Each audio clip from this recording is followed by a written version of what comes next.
राधे राधे महाराज जी, आपके चरणों में कोटि कोटि प्रणाम। महाराज जी, एक काम क्या भला है? कोई इस पे विजय पाना चाहता है तो कैसे पाए? इसकी कोई कमजोर नस है क्या? हाँ, राम चिंतन। जहां राम तहां काम नहीं, जहां काम नहीं राम। अगर राम राम कहोगे राधा राधा राधा राधा राधा राधा राधा, तो ये नष्ट हो जाएगा। ये भगवान के सुमिरन से नष्ट होता है।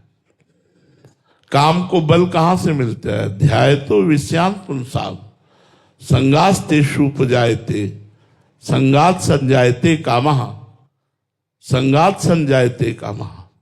जब हम विषयों का ध्यान करते हैं, खाली हृदय होता है, भगवान का चिंतन नहीं करते, विषयों का चिंतन करते हैं, तब हमारे हृदय में विषयों के प्रति आसक्ति पैदा होती है। और विषयों के प्रति आसक्ति जब पैदा होती है तो उसे भोगने की इच्छा होती है। भोगने की इच्छा का नाम काम है। भोगने की इच्छा पूर्ण होने पर लोभ प्रवृत्ति पैदा होती है। भोगने की इच्छा में बाधा पड़ने पर क्रोध प्रवृत्ति, और क्रोध और लोभ दोनों मूढ़ता छा जाती है। मूढ़ता से स्मृति भ्रम में पड़ती है। स्मृति भ्रम से बुद्धि का नाश हो जाता है। साधक की बुद्धि का नाश होना ही सर्वनाश है। इसलिए यदि काम से बचना है तो भगवान का नाम जप करो, भगवान की लीला कथाएं सुनो, और संयोग से बचो। जैसे मोबाइल में गंदी बातें ना देखो, ऐसे गंदे लोगों का संग न करो जो गंदी बात करते हैं। ऐसा गंदा भोजन न पाओ। स्फुरना ही बंद हो जाती है यार। उसी हृदय को हमने देखा है काम से युक्त, और उसी हृदय को देखा है स्फुरना ही बंद हो जाती है। संकल्प विकल्प की तो बात जाने दो, स्फुरना ही बंद हो जाती है। पर नाम जप करते रहो, सत्संग करते रहो, पवित्र भोजन, पवित्र संग, कुसंग का त्याग करो। देखना सुनना बोलना ये कुसंग से ना हो। अगर कुसंग से देखना होगा, कुसंग से बोलना होगा, कुसंग से सुनना होगा, तो भी काम पिंड नहीं छोड़ेगा। उसको रास्ता मत दीजिए। उसका श्रवण न हो, उसका दर्शन न हो, उसकी वार्ता न हो, उसका चिंतन न हो, तो भगवान का श्रवण कथन चिंतन हो, बढ़िया मंगलमय हो जाएगा। यही रास्ता है काम विजयी होने का, यही रास्ता है। भगवान की लीला कथा सुनो, भगवान के विषय की चर्चा करो, भगवान का नाम कीर्तन करो, सब में भगवत भावना करो, तो आप देखो अपने आप धीरे धीरे हृदय शांत होने लगेगा। जब हृदय आनंदित होता है तो निर्विकार हो जाता है। सूखा हृदय विकारी होता है। जो भगवदानंद से युक्त हृदय होता है वो निर्विकार होता है। सुभाष जी हनुमानगढ़ से। राधे राधे महाराज जी। महाराज जी, क्या सच्ची भक्ति में त्याग अनिवार्य है? यदि हां तो क्या संसार का त्याग करना जरूरी है? मन का त्याग भी पर्याप्त है? अगर मन से त्याग हो गया तो सच्चा त्याग हो गया ना।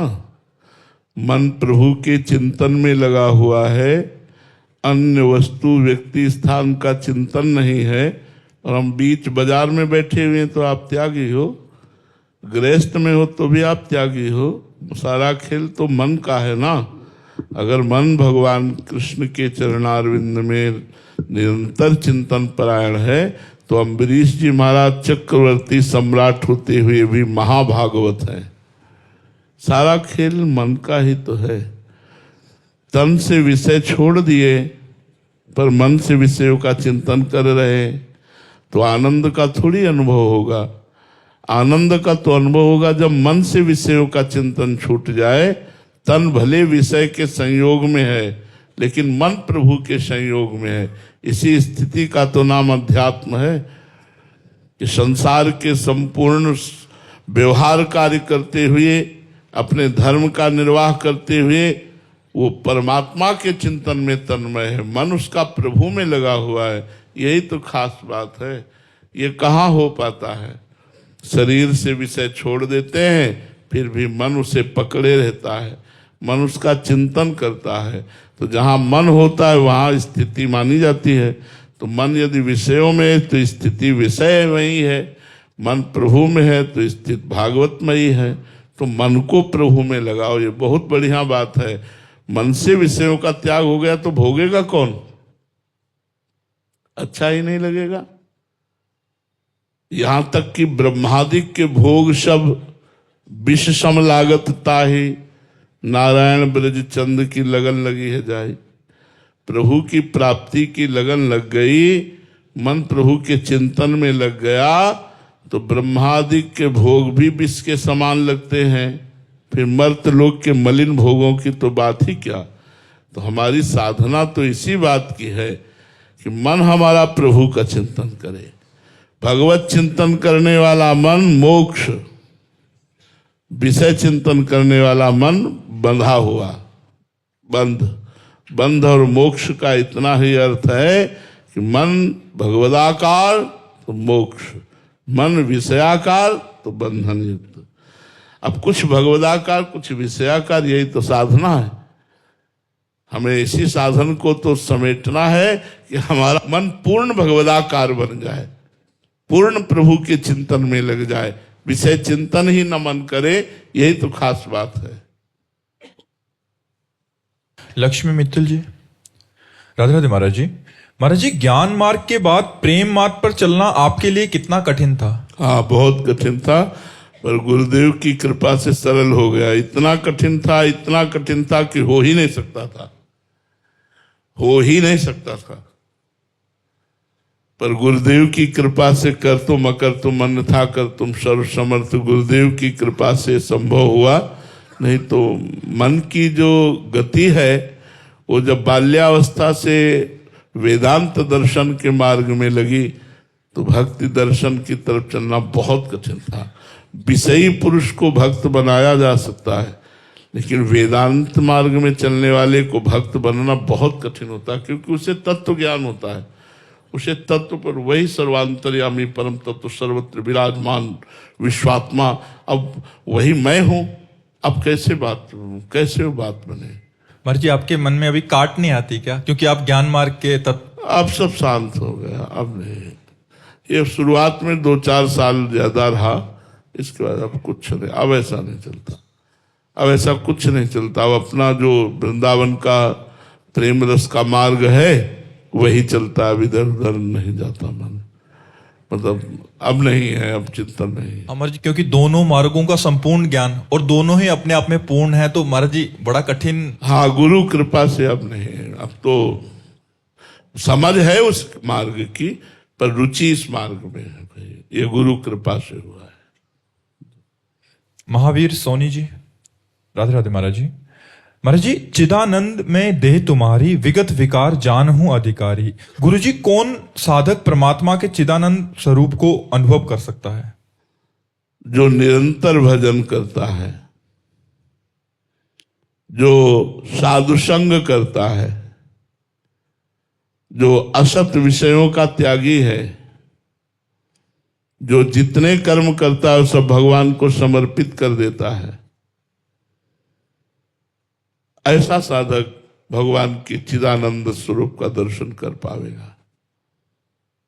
जितने भी कर्म यत करोषि इष्टम दत्तम तपो जप्तम व्रतम यच्चात्मनः प्रियम, जो भी अपने को प्रिय लगता है वो सब भगवान को समर्पित कर देना।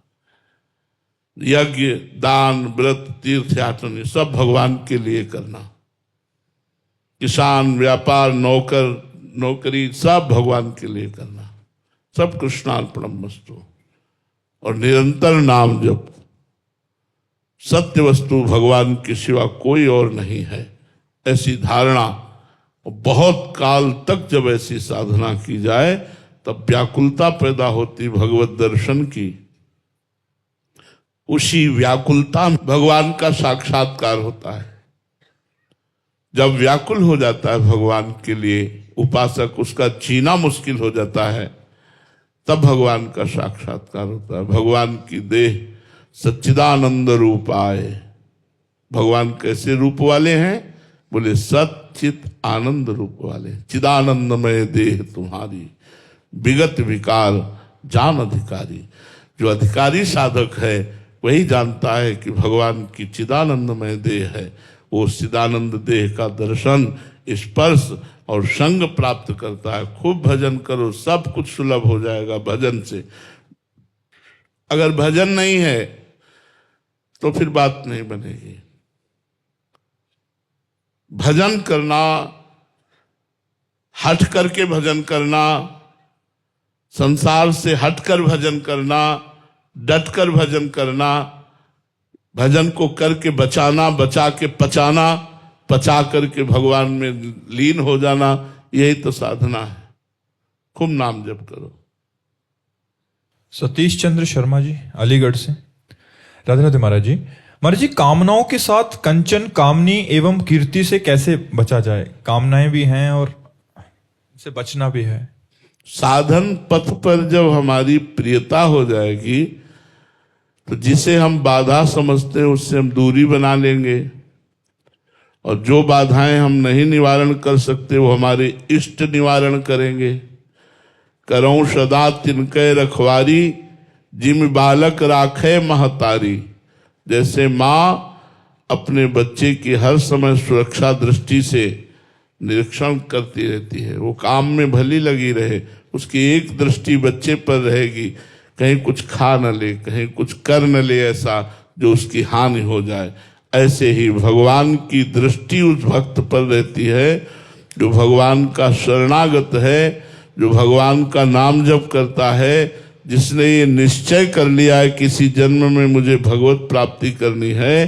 तो फिर जो विघ्न है, कंचन, कामिनी, कीर्ति आदि, एक तो उसके पास फटकते ही नहीं, और दूसरे अगर फटकते हैं तो इतना विवेक शुद्ध होता है कि उसे रुचि ही नहीं रह जाती। वो सब व्यर्थ नजर आते हैं। रुचि के बिना सब बेकार है। जब रुचि ही नहीं है तो बेकार ही नजर आते हो, बाधा नहीं पहुंचा सकती। रुचि होने पर छोटी सी वस्तु भी अपना अधिकार रखती है। भगवान के नाम में रुचि, भगवान के रूप में रुचि हो जाए तो सब रुचियां खत्म हो जाएंगी। इसलिए हमको भजन करना पड़ेगा। लौकिक पारलौकिक कोई भी उन्नति चाहनी हो, भजन करो, खूब नाम जप करो। हमारी बात मान लो, सब साधनों का साधन है भगवान नाम जप। भगवान से भी बढ़कर है भगवान नाम जप।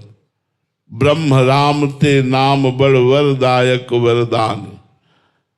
रामचरित सतकोटि में लिए महेश जी जाने।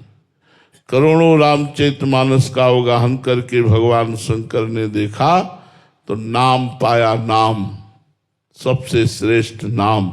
यहां तक कि ब्रह्म राम से भी बढ़कर के उनका नाम है राम।